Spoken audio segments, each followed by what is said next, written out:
कहते हैं इस दुनिया में कुछ राज ऐसे होते हैं जिन्हें दफन ही रहने दिया जाए तो बेहतर है, और कुछ ताकतें ऐसी हैं जिन्हें हम अपनी आंखों से तो नहीं देख सकते, पर हमारी रूह उन्हें महसूस कर सकती है। आज की हमारी कहानी एक ऐसी ही खौफनाक शक्ति के बारे में है। एक ऐसी शक्ति जो सोए रहती है और ठीक हर 100 साल में एक बार जागती है। तो चलिए मेरे साथ इस हवेली के अंधेरे में उतरते हैं। तो सबसे पहले मिलते हैं इस कहानी के किरदारों से।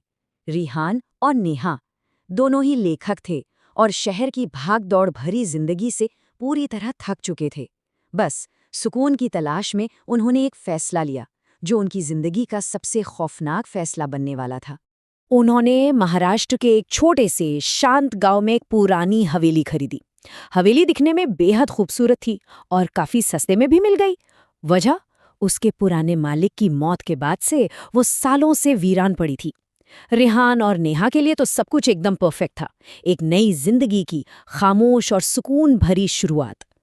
पर उन्हें क्या पता था कि ये खामोशी एक भयानक तूफान से पहले की खामोशी है। लेकिन उस सुकून पर बहुत जल्द एक गहरा साया मंडराने वाला था। उस हवेली का सबसे बड़ा और खौफनाक राज तहखाने के घने अंधेरे में उनका इंतजार कर रहा था। एक दिन की बात है, रिहान घर में अपना पुराना सामान सेट कर रहा था। तभी उसे तहखाने से एक बड़ी अजीब सी आवाज सुनाई दी। ये उस अनहोनी की पहली दस्तक थी जो उनकी जिंदगी को हमेशा हमेशा के लिए बदलने वाली थी। हिम्मत करके जब रिहान ने दरवाज़ा खोला तो अंदर का मंजर देखकर वो सचमुच सन्न रह गया। एक पुरानी रॉकिंग चेयर अपने आप हिल रही थी और बार-बार एक बड़े से जंग लगे संदूक से जाकर टकरा रही थी। रिहान को एक पल के लिए ऐसा महसूस हुआ जैसे उस संदूक के अंदर कुछ कैद है जो किसी भी तरह बाहर आना चाहता है। उसने ताला तोड़ दिया।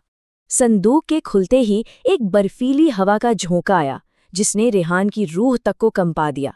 अंदर एक लाल कपड़े में लिपटी हुई एक गुड़िया थी और उसके ठीक नीचे एक पुरानी किताब जिसके पन्ने फटे हुए थे और उन पन्नों पर बस एक चेतावनी लिखी थी।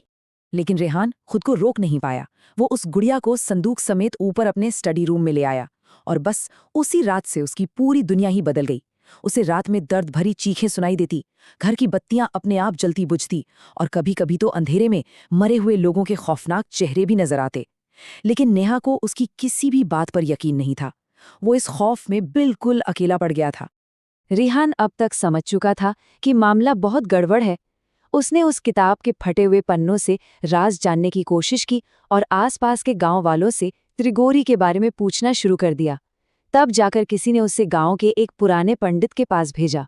उस पंडित ने रिहान को जो कुछ भी बताया उसे सुनकर उसके होश उड़ गए। पंडित ने बताया कि काल त्रिगोरी तब होता है जब चैत्र अमावस्या, चैत्र पूर्णिमा और बैसाखी अमावस्या, ये तीनों काली रातें एक ही महीने में पड़ती हैं और ऐसा 100 साल में सिर्फ एक बार होता है। और सबसे डरावनी बात ये थी कि ये कोई पहली बार नहीं हो रहा था। पंडित ने बताया कि ठीक 100 साल पहले इसी गांव में एक डायन ने इसी गुड़िया का इस्तेमाल करके काल त्रिगोरी को जगाया था और वो 3 काली रातें आज फिर से लौट आई थीं। और उसका नतीजा क्या हुआ था जानते हैं? एक ही रात में 500 लोगों का पूरा गांव खत्म हो गया था। तबाही का वो मंजर इतना खौफनाक था कि आसपास के गांवों में भी बीमारियां फैल गई थी।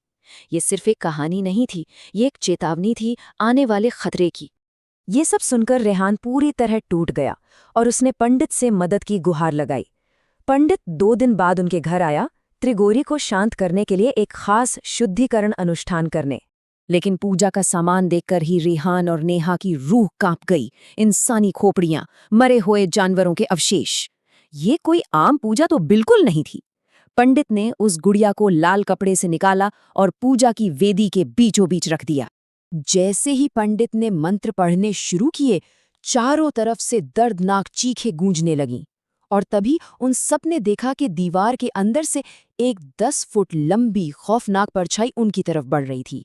उस शक्ति का अंदाजा आप इसी बात से लगा सकते हैं कि पंडित ने रेहान को बचाने के लिए जो 2 काली बिल्लियां दी थीं, वो अचानक एक दूसरे पर ही हमला कर बैठी और एक दूसरे को नोच-नोच कर मार डाला। घर में रखा हर सामान अब हवा में उड़ने लगा था। बत्तियां फूट रही थीं और माहौल पूरी तरह से काबू से बाहर हो चुका था। और ठीक तभी नेहा ने वो गलती कर दी जिसकी सबसे बड़ी मनाही थी। नेहा को लगा कि ये सब कुछ उस गुड़िया की वजह से हो रहा है। उसने घबराहट में बिना लाल कपड़े के उस गुड़िया को उठाया, उसे दांतों से काटा और सीधा आग में फेंक दिया। ये देखते ही पंडित डर से कांप उठा। उसने चीख कर कहा कि नेहा ने अपने पूरे परिवार को मौत के मुंह में धकेल दिया है और अब उन्हें कोई नहीं बचा सकता। पंडित अपनी पूजा बीच में ही छोड़कर वहां से भाग गया। उस रात उस घर में जो हुआ वो उस खौफनाक श्राप की बस एक शुरुआत थी।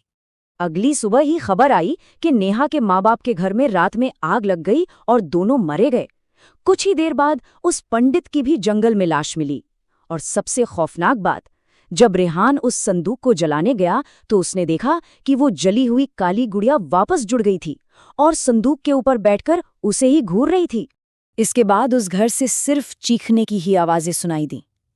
जब गांव वाले डरते डरते मदद के लिए पहुंचे तो हवेली का दरवाजा खुला था और अंदर हर एक दीवार पर खून से सिर्फ 2 शब्द लिखे थे, काल त्रिगोरी।